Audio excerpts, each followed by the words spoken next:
السلام عليكم ورحمة الله وبركاته. انتهت مباراة الأهلي في سان داونز أو سان داونز والأهلي عشان الملعب على أرض سان داونز بنتيجة 5-2 زي ما انتم شايفين. كبير أفريقيا زي ما بيقول، واللي كان بيتريق على الزمالك وإزاي الزمالك يصعد وإحنا آخر المجموعة وكده، بياخد بالخمسة للمرة التانية على ملعب سان داونز. يعني الأهلي حصيلة مباراته الاتنين على ملعبه في مباراتين بس اتهزم 10-2، 5-0 2019 ودلوقتي 5-2.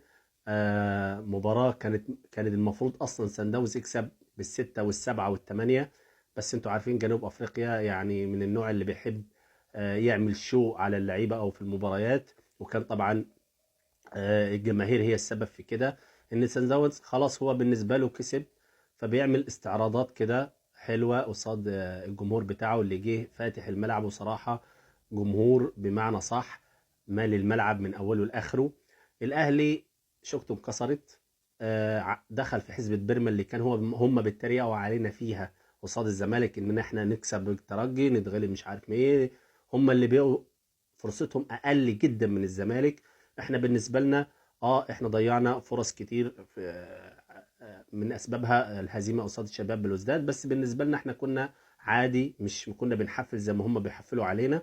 دلوقتي احنا هنحفل عليهم وده حقنا، زي ما هم كانوا بيشجعوا سان داونز لما كانوا فازوا علينا 3-0 هناك. دلوقتي هنحفل عليهم زي ما حفلنا عليهم في 5-0، ودلوقتي هنحفل عليهم في 5-2. فالليله ليلتكم. مبروك لسان داونز، فريق فعلا اثبت جدارته، انه مدرسه كوره بصح. سنتين غاب عن البطولات، كون فريق جديد، طلع لعيبه جديد كلهم يعني يعتبر ما بيكملوش ال 30 سنه، الى الحارس المرمى تقريبا كبير او كام لعيب كبير كده. هارد لك لكل اللماليم او الاهلاويه، قصدي معلش يا كبير افريقيا. وان شاء الله باذن الله الهلال السوداني يحط عليك تاني.